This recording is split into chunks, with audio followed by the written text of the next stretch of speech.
Teman, Shalom. apa kabar hari ini? Baik. Baik, kita bersyukur kepada Tuhan karena Tuhan masih memberikan kita kesempatan untuk kita semua berkumpul di tempat ini dalam keadaan sehat sukacita.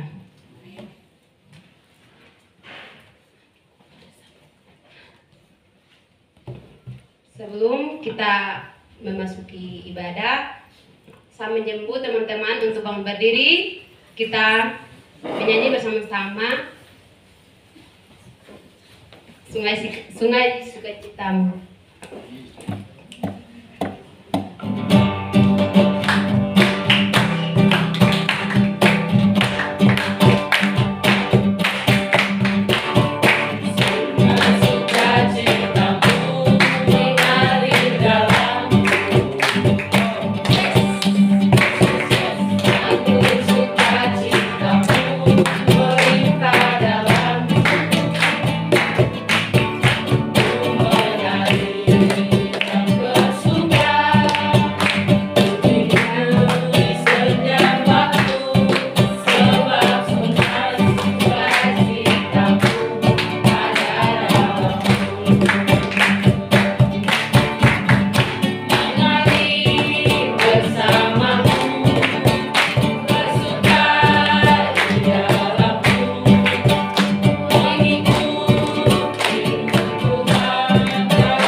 Baik, sebelum kita memasuki ibadah pembukaan, kita menyanyi satu lagu untuk ibadah pembukaan, doa pembukaan.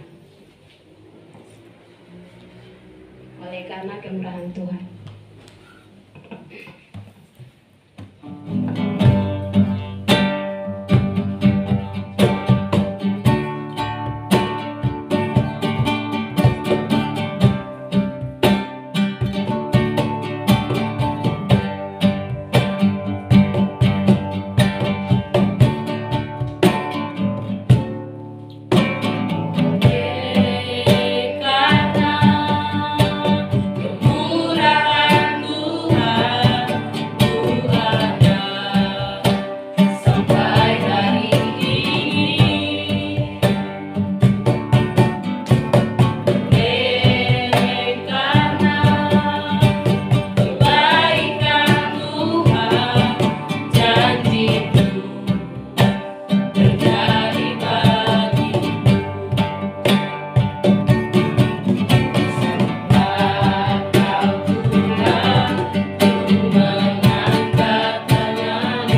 Selamat malam Bapa Manis dalam kerajaan surga. Kami bersyukur kepadamu Tuhan untuk kasih penyertaan dan pemeliharaan Tuhan.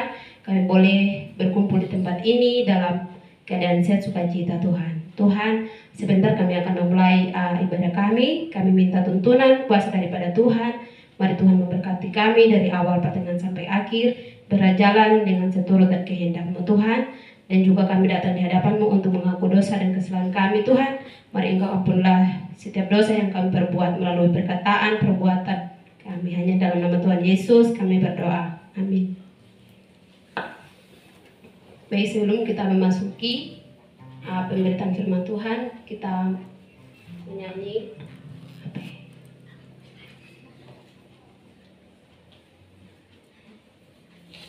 Kusiapkan hatiku Tuhan.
Baik, mari kita menghadap Tuhan di dalam doa. Kita berdoa. Allah Bapa pemilik kehidupan kami, syukur kami naikkan ke hadapan hadirat-Mu malam hari ini Tuhan. Oleh karena perkenanan, cinta kasih, dan penyertaan Tuhan, hingga kami masih ada sebagaimana kami ada saat ini Tuhan. Dan malam hari ini kami punya kesempatan untuk duduk diam di bawah kaki Tuhan, memuji memuliakan nama Tuhan, seraya kami akan dilawat oleh kebenaran firman-Mu ya Tuhan. Mari kuasai hati dan pikiran kami, baik kami yang memberitakan firman-Mu maupun kami yang duduk untuk mendengar. Berkati telinga kami agar kami tidak dapat mendengar begitu saja Tuhan, tetapi kami dapat mendengar lalu kami lakukan di dalam sepanjang perjalanan hidup kami. Terima kasih Tuhan, ini doa kami, ini syukur kami. Kami naikkan kepada Tuhan Allah kami yang hidup. Haleluya, amin. Oke, karena saya mungkin terlalu pendek ini.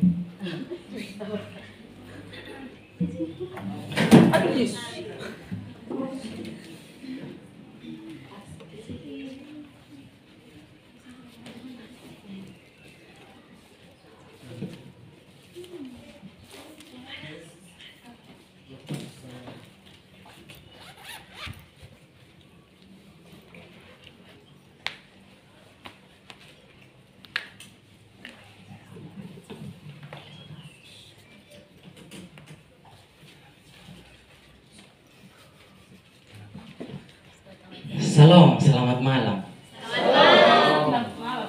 Orang Sabu bilang helama tunai. Oke, pasti sudah tahu saya pakai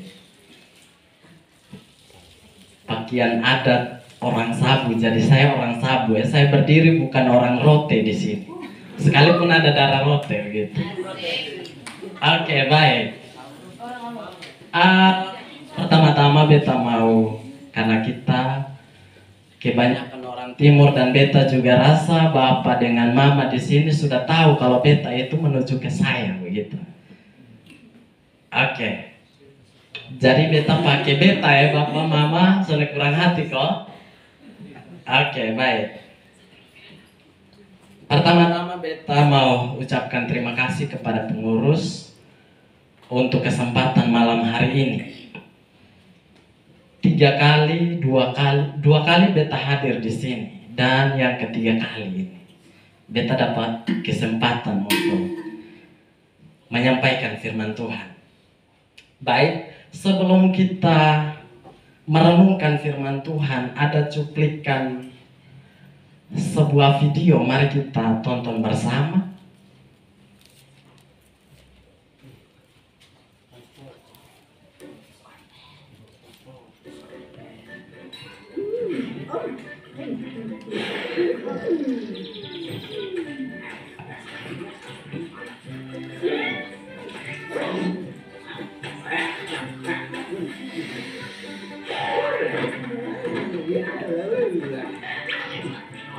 Permisi Tuan, kalau boleh tahu siapa yang memasak peti ini?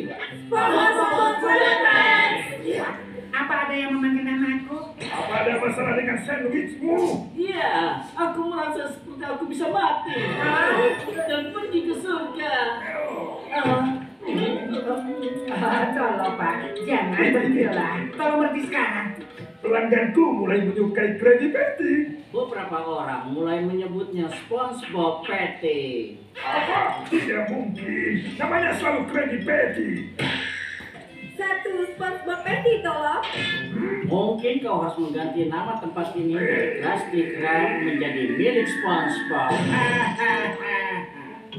Hei, itu ide yang bagus. Milik SpongeBob, milik SpongeBob.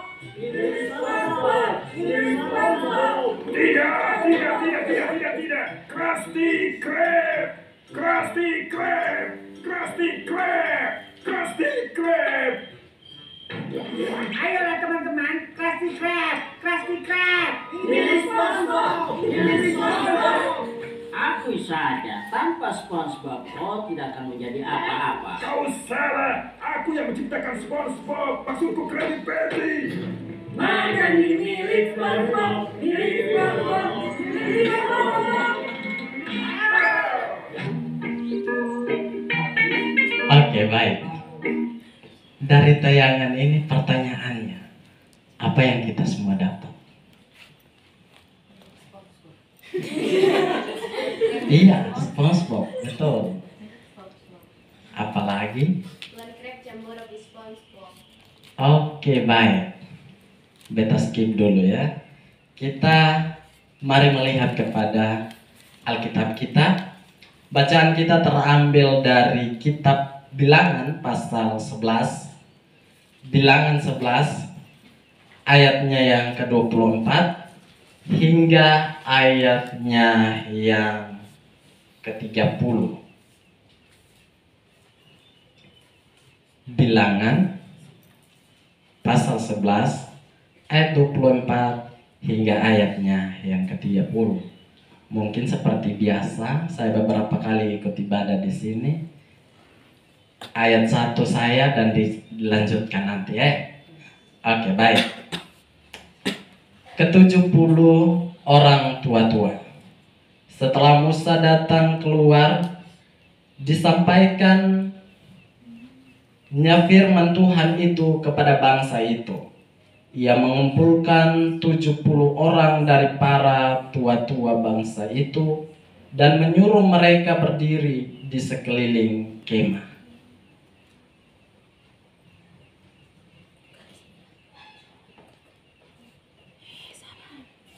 Lalu turunlah Tuhan dalam awan dan berbicara kepada Musa. Kemudian diambilnya sebagian dari roh yang hinggap padanya dan ditaruhnya atas ke-70 tua-tua itu. Ketika roh itu hinggap pada mereka, kepenuhanlah mereka seperti nabi, tapi sesudah itu tidak lagi. Masih ada 2 orang tinggal di tempat perkemahan, yang seorang bernama Eldad, yang lain bernama Medad. Ketika roh itu hinggap pada mereka-mereka, itu termasuk orang-orang yang dicatat, tetapi tidak turut pergi ke kemah, maka kepunahanlah mereka seperti nabi di tempat perkemahan. Lalu berlarilah seorang muda memberitahukan kepada Musa, Eldad dan Medad kepenuhan seperti nabi di tempat perkemahan. Maka menjawablah Yosua bin Nun yang sejak mudanya menjadi abdi Musa, Tuanku Musa, cegahlah mereka. Tetapi Musa berkata kepadanya, apakah engkau begitu giat mendukung diriku? Kalau seluruh umat Tuhan menjadi nabi, oleh karena Tuhan memberi rohnya ingat kepada mereka. Kemudian kembalilah Musa ke tempat perkemahan, dia dan para tua-tua Israel. Demikian jauh pembacaan firman Tuhan. Yang dikatakan berbahagia ialah kita yang tidak saja dengar, tetapi kita yang mau dengar, kita yang mau melakukan firman Tuhan di sepanjang perjalanan hidup kita. Oke, sekali lagi salam. Salam. Baik, saudara yang dikasihi oleh Tuhan kita Yesus Kristus, ketika kita melihat tayangan tadi, ada kemarahan, ada kecemburuan, ada iri hati, dan lain sebagainya. Ada hasutan sana sini yang ditunjukkan dalam video tadi. Oke. Malam hari ini kita akan berbicara tentang tema jangan cemburu. Berbicara tentang jangan cemburu ini merupakan hal yang mustahil ya. Karena ketika kita ada di lingkungan sosial, masyarakat sekitar, ada berbagai hal yang justru membuat kita ada dalam posisi cemburu. Coba kasih tahu beta, siapa yang sering pernah cemburu? Yang tidak pernah cemburu? Kecil, besar, yang namanya cemburu, ya itu sudah cemburu begitu.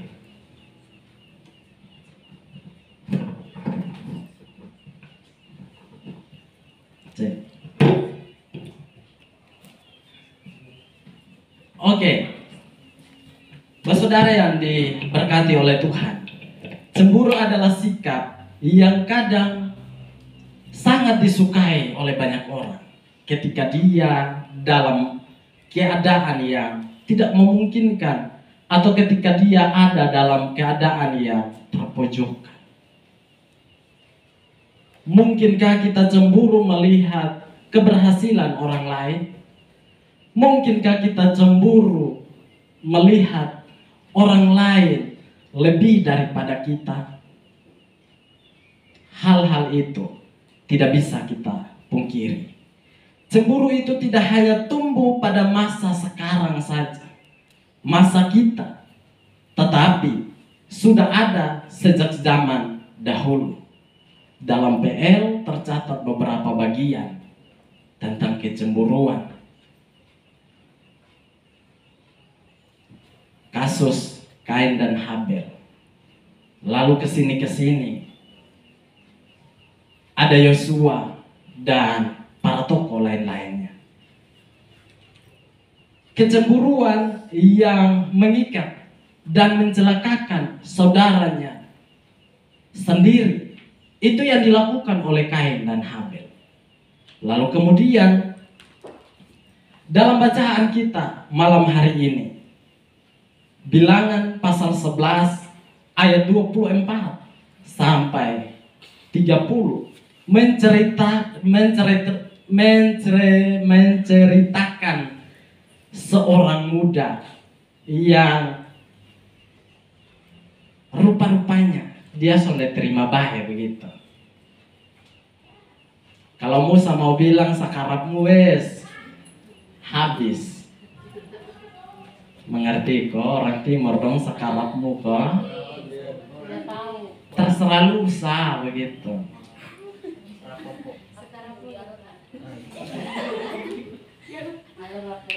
Nanti kalau sampai di kos jangan bilang sakarapmu gitu ya.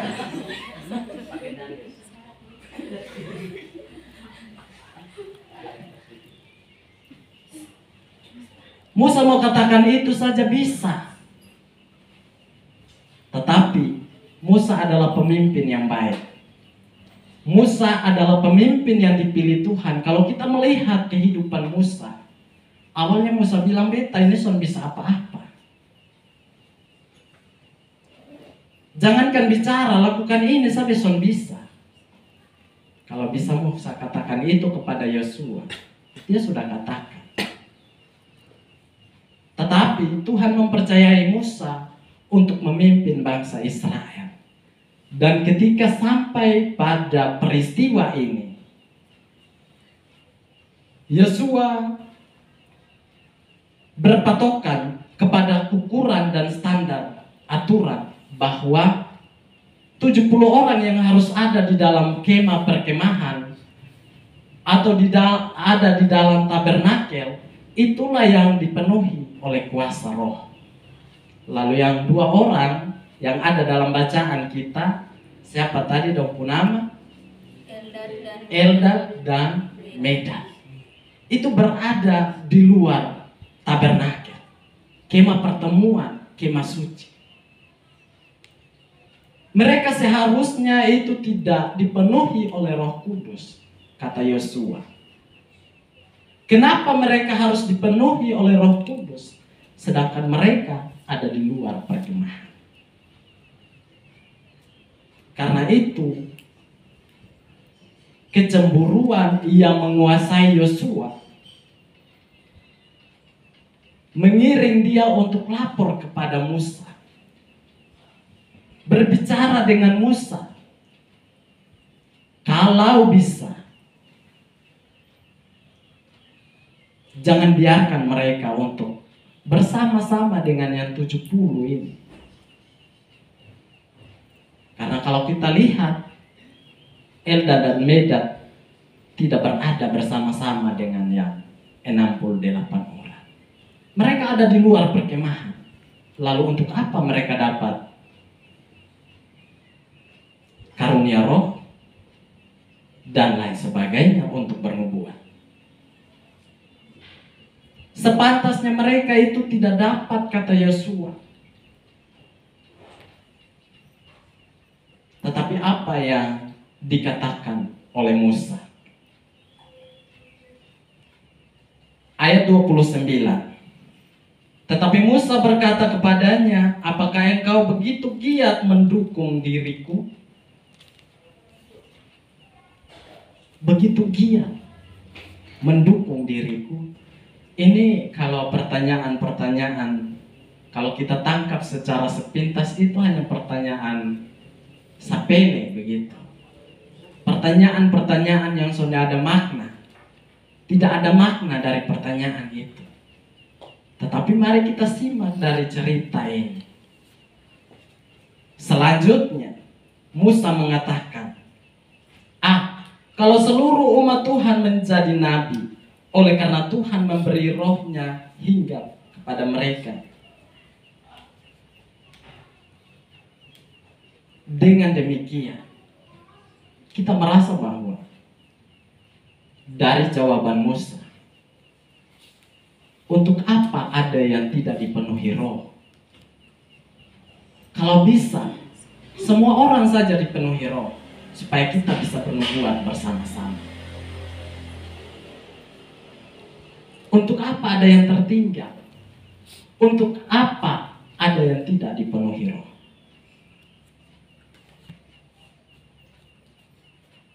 Kisah ini memberi refleksi hidup bagi kita. Jangan membatasi kuasa dan kehendak Allah. Coba lihat kembali di dalam hukum-hukum Allah. Allah itu adalah Allah yang cemburu, bukan? Ya toh? Allah adalah Allah yang cemburu. Ketika bangsa Israel di bawah gunung Sinai menyembah berhala, dia pakai Musa untuk adakan 10 hukum itu. Jangan ada padamu Allah lain di hadapanku. Artinya bahwa Allah itu tidak mau diduakan begitu. Cemburu itu kalau kita artikan, kata cemburu itu hadir oleh karena dia tidak mau ada saingan. Begitu ya. Sebenarnya Allah juga seperti itu. Tetapi kita lihat kembali, kecemburuan Allah adalah kecemburuan yang wajar. Kecemburuan Allah adalah kecemburuan yang tidak merugikan siapapun. Bahkan diri Allah sendiri tidak dirugikan. Bagaimana dengan kecemburuan kita? Jawabannya ada pada kita masing-masing ya.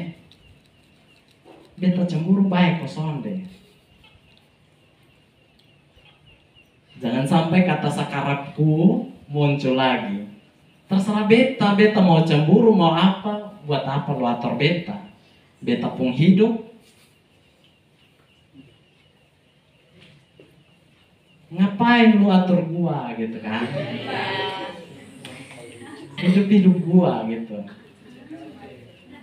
Sakarapku nanti bilang begitu lah. Itu bahaya. Jangan dipakai sakarapku ya. Baik, Bapak Saudara yang terkasih dalam Tuhan kita Yesus Kristus, begitu terasa cemburu itu di dalam hati Yosua. Dia tidak mau ada saingan. Dia tidak mau ada yang bersaing bersama dengan dia.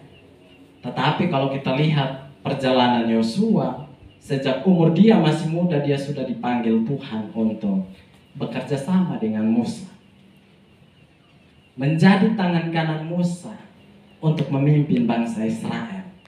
Dan pada akhirnya ketika Musa mati, siapa yang menggantikan Yosua?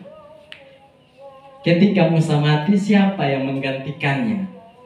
Yosua toh. Artinya bahwa ketika dia dipanggil sejak umur yang masih muda seperti ketong ini, seperti kita ini, dia dipersiapkan untuk memimpin begitu banyak orang menuju tanah perjanjian. Refleksinya bagi kita, adakah hari-hari ini kita merasa iri, cemburu, dengki, marah, dan lain sebagainya? Mungkin ada yang mengatakan itu wajar kan? Kita ini masih manusia. Ada kok yang bilang begitu kan? Gil suka ketawa-ketawa soalnya. Pasti ada lah kalau kita saja. Oke. Kita masih manusia ya Gile. Kita masih injak bumi. Ini kaki masih tapak di bumi ya Gile. Jadi cemburu itu wajar. Begitu kok Gil? Oke, tapi perlu kita ketahui bersama bahwa cemburu itu sebenarnya hal yang merugikan kita, merugikan orang lain. Dan itu tentu bukan hal yang diinginkan oleh Tuhan. Kita sebagai abdi-abdi Allah, Dari kita ada yang di luar fakultas teologi kok. Oke. Ada. Tetapi perlu kita sampaikan bahwa bukan orang-orang teologi saja yang bisa berdiri seperti saya. Tapi orang lain di luar teologi juga bisa bersaksi tentang siapa Tuhan. Iya toh? Teologi itu tentang teori. Pelaksanaannya kita bisa lakukan itu semua. Dan yang pertama, takut akan Tuhan adalah permulaan pengetahuan. Orang di luar teologi juga punya pengetahuan tentang Tuhan ketika dia mendekatkan diri kepada Tuhan. Ketika orang di dalam teologi, ini beta, aku, apalagi ketemu orang-orang timur nih pulang di timur, hei aku di sini loh, bahaya. Orang yang satu kampung bisa usir patung keluar.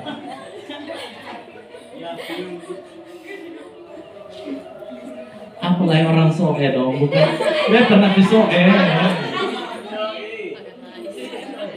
Kakak isneno, begitu. Itu anak baru berangkat di Jawa beberapa bulan ini, aku isneno. Jangan begitu. Ketumpu hidup ini secara sadar, ketumpu buat orang lain tersandung, ketumpu buat orang lain cemburu.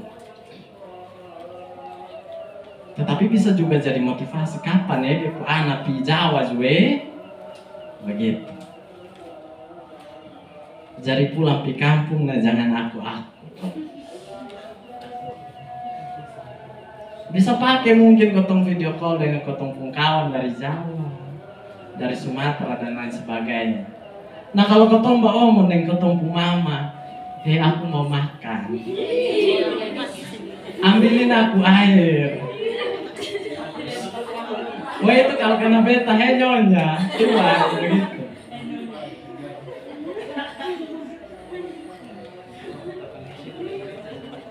Jadi secara tidak langsung kita buat orang lain tersandung, kita buat orang lain cemburu, kita buat orang lain gemar, marah, dan lain sebagainya. Pakai hidup kita yang sisa menjadi berkat bagi banyak orang.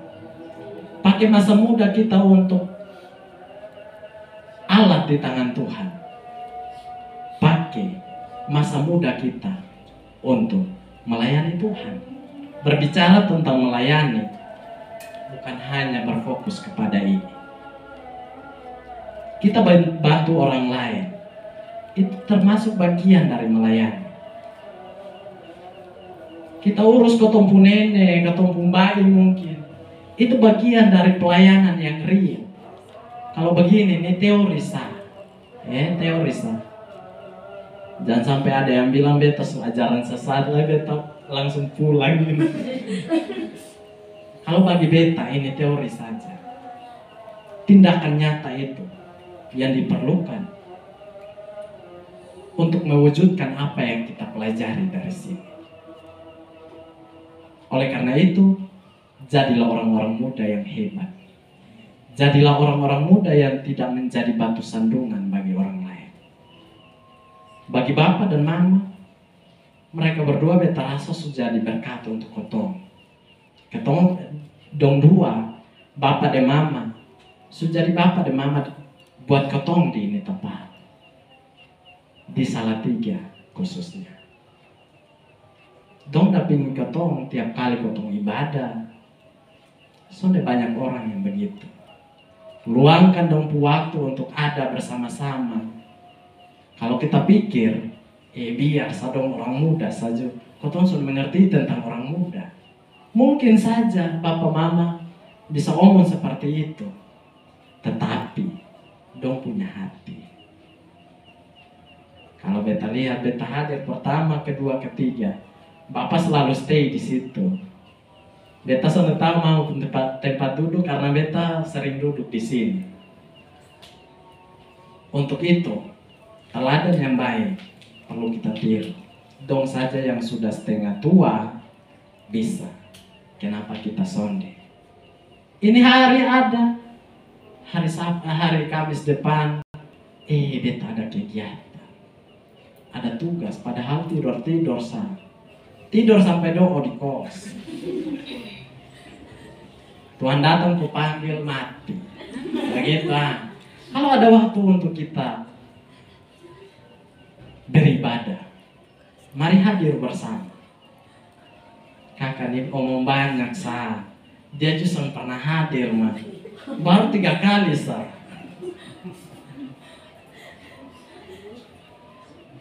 Tapi mari kita belajar dari hal-hal demikian agar kita menjadi orang muda yang takut akan Tuhan.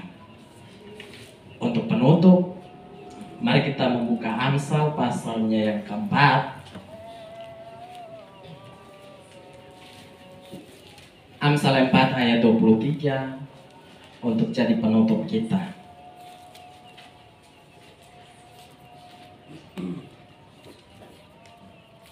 Sudah kok? Mari kita baca bersama-sama dalam hitungan yang ketiga. 1, 3. Jagalah hatimu dengan segala kewaspadaan, karena dari situlah terpancar kehidupan. Dari hati terpancar kehidupan. Ketika kita mampu menjaga hati kita, kita dapat mengelola pikiran kita. Kita tidak menjadi batu sandungan bagi orang lain. Dan kita maupun orang lain diberkati oleh karena hadirnya kita sebagai seorang yang dipilih Allah. Sekian dan terima kasih. Salam. Biarlah kiranya firman Tuhan dapat memberkati kita. Esneno no kankin.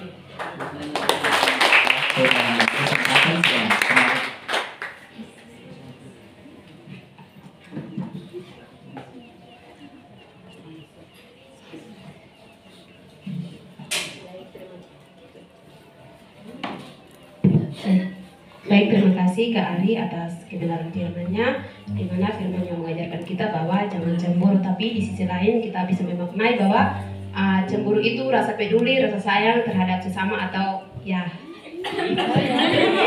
kasih. Maka firman Tuhan ini jangan begitulah kita mendengar saja dan kita melakukan itu semua dalam kehidupan kita hari lepas hari.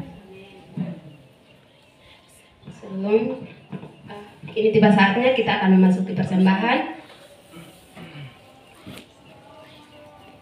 Persembahan ini diiringi lagu Kubri Persembahan.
Saya persilakan.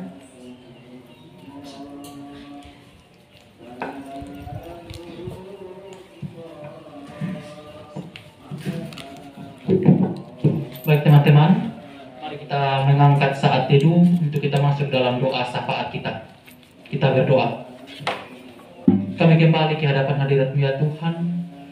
Kami bersyukur bahwa kehidupan kami masih ada sampai hari ini. Keberadaan kami masih ada detik ini Tuhan, bukan karena kami mampu, bukan karena kekuatan yang kami miliki sebagai manusia Tuhan, tetapi kami sadar betul bahwa apa yang kami peroleh hari ini semua merupakan anugerah Tuhan di dalam kehidupan kami. Kami sebagai manusia biasa, kehidupan kami di dalam dunia ini Tuhan tidak pernah lepas dari genggaman kasih Tuhan. Setiap langkah kehidupan kami, setiap tapak kehidupan kami Tuhan, semuanya diatur oleh tangan Tuhan. Tetapi Tuhan, dari tempat ketinggian-Mu Tuhan, kehidupan kami hari ini atau hari-hari yang lalu Tuhan tidak pernah lepas dari yang namanya dosa. Kami sering berbuat dosa pikiran, perkataan, perbuatan, serta pandangan kami. Yang sadar atau tidak sadar, sengaja atau tidak sengaja Tuhan, kami menyakiti hati sesama kami, terlebih hati suci-Mu Tuhan. Dari tempat ketinggian-Mu Tuhan, kami mohon kiranya Tuhan mau untuk mengampuni kami, agar kehidupan kami hari ini boleh lebih layak di hadapan hadirat-Mu Tuhan. Bapa di surga, Bapa di dalam anak Yesus Kristus, pada saat ini ya Tuhan, kami berdoa di hadapan hadirat-Mu. Kami membawa berbagai pergumulan hidup kami, terutama pergumulan hidup kami sebagai mahasiswa Tuhan. Tuhan memberkati akan kehidupan kami sebagai mahasiswa dalam kami menjalani tugas dan tanggung jawab kami Tuhan. Berikanlah kami hikmat, kekuatan, kesehatan Tuhan, agar kami mampu untuk menjalankan tugas dan tanggung jawab kami sebagai mahasiswa Tuhan Yesus. Biarlah setiap materi yang diberikan oleh Bapak Ibu dosen Tuhan, kami boleh mampu menerima itu Tuhan, dan itu semua boleh menjadi bekal untuk masa depan kami Tuhan. Kami juga tidak lupa berdoa Tuhan Yesus bagi kehidupan orang tua kami yang jauh dari tempat Tuhan Yesus. Tuhan mengetahui akan keberadaan hidup mereka Tuhan. Kiranya Tuhan memberkati, menjaga, melindungi mereka semua Tuhan Yesus. Dari setiap pergumulan, dari setiap pekerjaan mereka Tuhan. Apapun yang dikerjakan oleh mereka, apapun yang diperbuat oleh mereka, tangan Tuhan selalu menolong dan memberkati, agar semuanya itu boleh mendatangkan berkat bagi sesama kami, dan terutama bagi hormat dan kemuliaan nama Tuhan. Terima kasih Tuhan Yesus, terima kasih Bapa, dan sudah tentu Tuhan kami berdoa bagi tempat ibadat kami ini, terutama bagi kedua orang tua kami, Bapa dan Ibu Tuhan. Tuhan selalu menyertai kami, memberkati kehidupan kami di tempat ibadat ini Tuhan, terutama Bapa dan Mama. Tuhan memberkati mereka, berikanlah mereka kekuatan, kesehatan Tuhan, agar dalam kehidupan mereka Tuhan, damai sejahtera mereka peroleh Tuhan. Terima kasih Tuhan Yesus, terima kasih Bapa di surga. Inilah syafaat kami, inilah pergumulan hidup kami. Banyak sekali yang kami minta daripada Tuhan, tetapi kami percaya bahwa Tuhan sudah tahu akan apa yang kami minta ini Tuhan Yesus. Hanya di dalam anak Yesus Kristus Tuhan dan Juru Selamat kami datang dan berdoa kepada Bapa di surga. Haleluya, amin.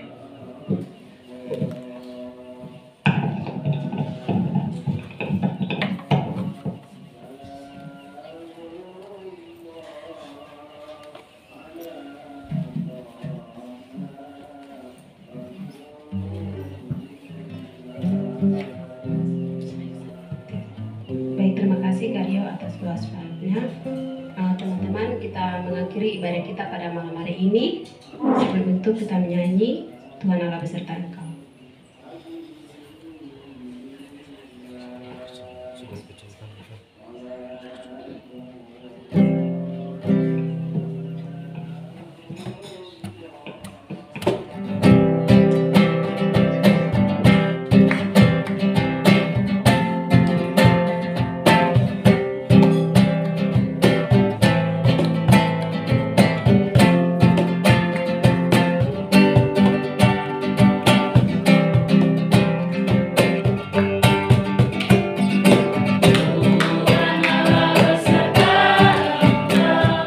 Sampai ketemu kembali.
sebelum kita pulang, mari kita menutup ibadah kita. Kita terima berkat Tuhan. Ya Bapa yang ada dalam kerajaan surga, berakhirlah jam kebaktian kami saat ini Tuhan. Biarlah kasih karunia dan damai sejahtera daripada Allah Tritunggal tetap menyertai kami mulai saat ini kekal sampai selama-lamanya. Amin.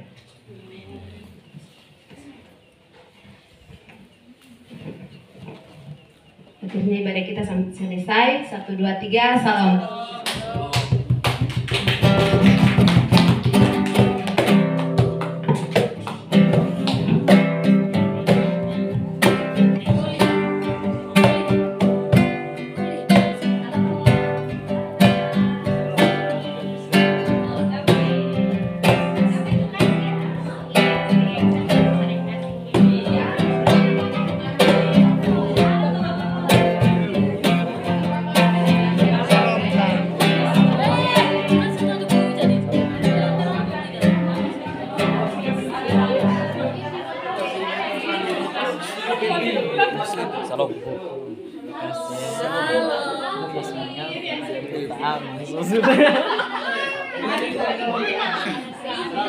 Aduh.